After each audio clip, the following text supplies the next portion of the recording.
ये गाना एक हिंदी फिल्म का है जो 60 के दशक के अंतिम दौर में काफी लोकप्रिय था।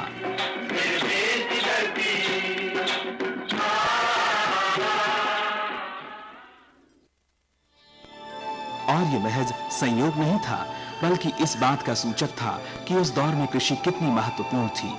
ये वही दौर था जब भारतीय कृषि के तौर तरीकों में आधारभूत बदलाव हो रहा था, जिसको हरित क्रांति के नाम से जाना जाता है। हरित क्रांति का मुख्य उद्देश्य था कृषि की पैदावार बढ़ाना। लिहाजा किसानों को बड़े पैमाने पर रासायनिक खाद और कीटनाशकों का प्रयोग करने के लिए प्रेरित किया गया और इस लक्ष्य को हासिल करने में सफलता भी मिली। खासकर उत्पादन के लिहाज से तो ये वरदान साबित हुआ और यही वजह है कि देश में पहले जहां खाद्यान्नों की भारी कमी रहती थी, वहीं आज अनाजों का समुचित भंडार है। लेकिन हरित क्रांति के दौरान जिस हिसाब से रासायनिक खाद और कीटनाशकों का इस्तेमाल हो रहा था, इन रासायनों के हानिकारक प्रभाव भी धीरे-धीरे सामने आने लगे। लोगों के स्वास्थ्य पर तो इसका असर पड़ा ही, पर्यावरण को भी इससे काफी नुकसान हुआ और वैज्ञानिकों ने ये साबित भी कर दिया कि इसकी सबसे बड़ी वजह है रासायनों का अधिक मात्रा में प्रयोग। इनके दुष्प्रभाव का अंदाजा इस बात से भी लगाया जा सकता है कि सन 1960 में जहां केवल 3 लाख टन खाद का इस्तेमाल हुआ, वहीं सन 2000 में ये आंकड़ा 1 करोड़ 70 लाख टन तक पहुंच गया था। खाद के अलावा इस दौरान कीटनाशकों का इस्तेमाल भी काफी तेजी से बढ़ा। हालांकि ये इसी का नतीजा था कि 1960 में कुल 82 मिलियन टन के मुकाबले सन 2000 में कुल 200 मिलियन टन अनाज का उत्पादन हुआ। लेकिन रासायनों और कीटनाशकों की खपत और अनाज उत्पादन के आंकड़ों को देखें तो ये साफ हो जाता है कि प्रति इकाई खाद की खपत के मुकाबले खाद्यान्न उत्पादन की बढ़ोतरी की दर में लगातार गिरावट आई है।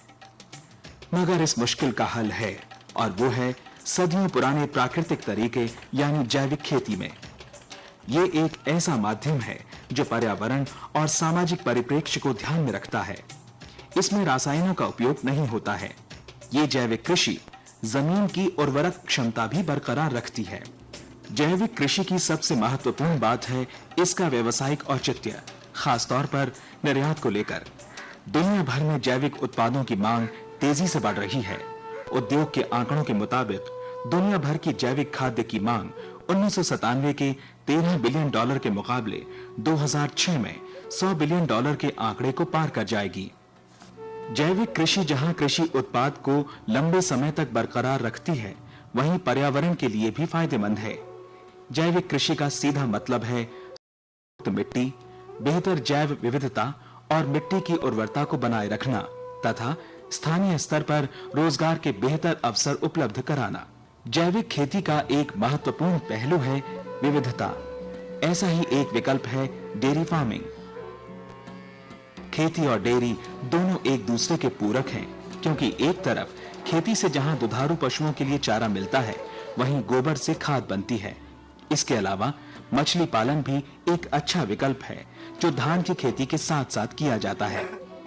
जैविक खेती में एक और फायदा ये भी है कि इसमें मुख्य फसल के साथ दूसरी फसलें भी उगाई जा सकती हैं। नगदी फसल जैसे गन्ना तथा औषधीय फसलें जैसे सफेद मूसली और सर्पगंधा आदि विविधता को बढ़ावा देती हैं। बहु फसलें काफी हद तक फायदा बढ़ा सकती हैं और फसल खराब होने की स्थिति में नुकसान काफी कम कर देती हैं। फलों और सब्जियों को एक साथ उगाया जाना भी एक बेहतर विकल्प है और ये कृषि की विविधता ही है जिसके जरिए कठिन वातावरण में भी खेती करना फायदे का सौदा है। पिछले 3 साल से सब्जियां व फलों की खेती जैविक पद्धति से कर रहा हूं।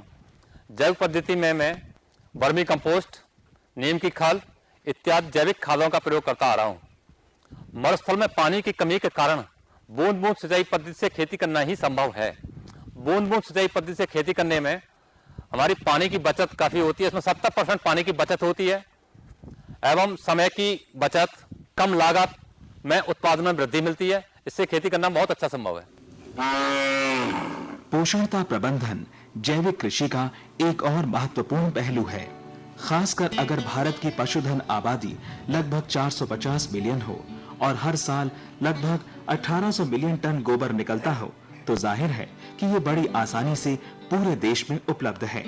रही बात गाय के गोबर की, जो एक अच्छे जैविक खाद के अलावा घरेलू ईंधन का परंपरागत स्रोत भी है। बहरहाल गोबर और गौमूत्र अच्छे कंपोस्ट हैं, तो दूसरी तरफ कृषि के विस्तार के तौर पर डेयरी उत्पाद भी कमाई का एक अच्छा जरिया है। गोबर को गोबर गैस में परिवर्तित करने में कई लाभ हैं। गोबर गैस गोबर की तुलना में ईंधन का बेहतर विकल्प है। गोबर गैस की गाद एक अच्छी खाद है क्योंकि इसमें गोबर की तुलना में अधिक पोषक तत्व होते हैं। केंचुआ खाद जैविक खेती का एक प्रमुख अंग है। केंचुआ खाद एक प्रकार की कंपोस्ट है जिसमें केंचुओं की कुछ खास प्रजातियों का उपयोग करके कचरे को उत्तम प्रकार की खाद में परिवर्तित किया जाता है। संक्षेप में हम कह सकते हैं कि ये कचरे को सोना बनाने का एक अच्छा उपाय है। मुर्गी फार्म खाद जैविक खाद का एक बढ़िया उदाहरण है जो फसल प्रणाली और मिट्टी दोनों के लिए लाभदायक है क्योंकि इसमें कार्बन और नाइट्रोजन का आदर्श अनुपात है और फास्फोरस और पोटेशियम की अच्छी मात्रा भी होती है। उधर कई ऐसे पौधे भी हैं जिनकी जैविक कृषि में महत्वपूर्ण भूमिका है। ये खाद मिट्टी के अलावा खेती के लिए भी फायदेमंद है। हरी खाद दो प्रकार की होती है, जहां तैयार वहीं प्रयोग वाली खाद। ऐसी हरी खाद जिस खेत में बनाई जाती है वो उसी खेत में इस्तेमाल भी कर ली जाती है। इसके अंतर्गत ढांचा और पिली पसेरा प्रमुख हैं। हरी पत्तियों की खाद ये बंजर जमीन और जंगलों में उगी झाड़ियों और पेड़ों से पत्तियों को इकट्ठा करके बनाई जाती है। इन झाड़ियों में कारंज और सुबाबुल आदि प्रमुख हैं। कंपोस्ट भी एक जैविक खाद है जो सड़ी गली चीजों से बनती है और ये सड़ी गली चीजें कुछ और नहीं बल्कि फसलों के कचरे, खरपतवार और खेत का कचरा ही होता है। कंपोस्ट सस्ता होता है और इसको बड़ी आसानी से बनाया जा सकता है। इससे मिट्टी की उर्वरता भी काफी बढ़ती है। इसी प्रकार जैव उर्वरक भी कुछ सूक्ष्म जीवों की किस्म हैं जिनका प्रयोग बीज, जड़ों एवं मिट्टी के साथ किया जाता है जो अपनी जैविक क्रियाओं के द्वारा पोषक तत्वों की उपलब्धता को बढ़ाते हैं। राइजोबियम, एजोस्पिरिलम, एजोटोबैक्टर, पीएसबी तथा एजोला आदि प्रमुख जैव उर्वरक हैं। मैं पिछले 10 साल से धान की खेती जैविक विधि से कर रहा हूँ। इसमें हमको विश्व में सबसे अधिक उपज मिलती है। हमको जैविक खाद का प्रयोग करना चाहिए। हम सबको पशु पालने चाहिए तथा उनके गोबर का प्रयोग जैविक खाद के रूप में करना चाहिए। इसके अलावा जैविक खाद, हरी खाद तथा फसलों के अवशेष को खेत में फैला देते हैं और उपयुक्त नमी में उपलब्ध केंचुआ उन्हें खाकर केंचुआ खाद के रूप में बदल देता है और यही जैविक खेती है। खरपतवार हमेशा से ही किसानों के लिए परेशानी का सबब रहे हैं। जैविक खेती में खरपतवारों को फसल चक्र, गर्मी में गहरी जुताई, हाथ से निराई गुड़ाई तथा अन्य प्रबंधकीय विधियों से नियंत्रित किया जा सकता है। खरपतवारों के अलावा कीड़े तथा बीमारियां फसलों को काफी नुकसान पहुंचाते हैं। जैविक कृषि में इन पर नियंत्रण के लिए कई तरीके अपनाए जाते हैं जैसे फसल चक्र, स्थानीय प्रतिरोधी किस्मों का प्रयोग, वानस्पतिक उत्पाद जैसे नीम, करंज, मिर्च और लहसुन इत्यादि का सार। इसके साथ ही किसान पारंपरिक विधियों जैसे गौमूत्र एवं मट्ठे का उपयोग करते हैं। ढींचा तथा गेंदे जैसी फसलों को उगाकर कीटों पर नियंत्रण किया जा सकता है। ऑर्गेनिक फार्मिंग, इसी को हम हिंदी में जैविक खेती बोलते हैं। ये पद्धति में किसान रसायन उर्वरक इस्तेमाल नहीं करते हैं। इसमें किसान फल चक्र को बदलते हैं और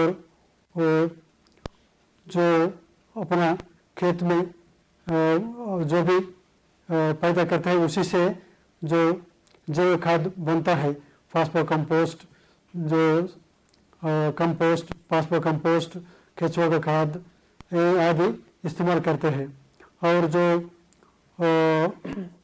इस खेती में किसान जो पद्धति अपना बना के ये फायदा लेता है, इसको कोई गवर्नमेंट एजेंसी का तरफ से उसको सर्टिफिकेशन भी लेना पड़ता है।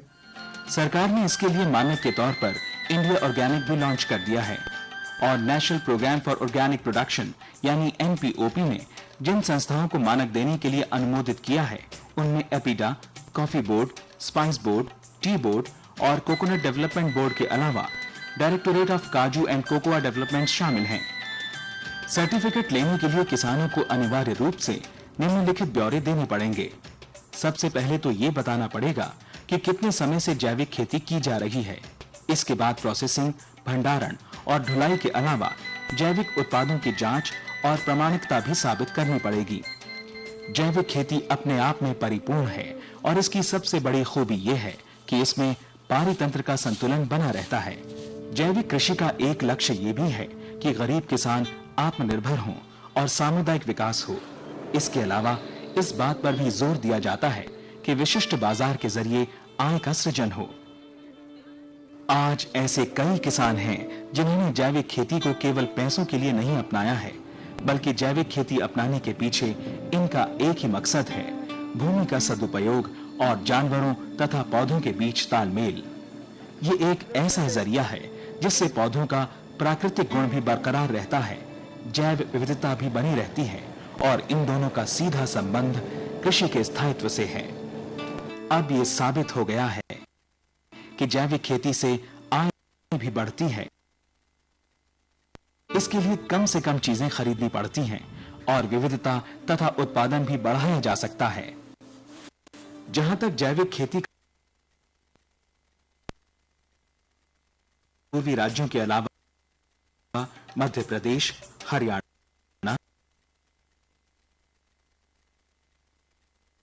प्रमुख हैं। भारत में अभी केवल नाम मात्र की जैविक खेती हो रही है, लेकिन अभी से ये संकेत मिल रहा है कि जल्दी ही इसका काफी के इलाकों में भी जैविक खेती पहुंच जाएगी और यदि ऐसा होता है तो इससे लाखों की संख्या में लोगों का जीवन खुशहाल हो जाएगा। है अपना सफर एक सुनहरे कल के लिए।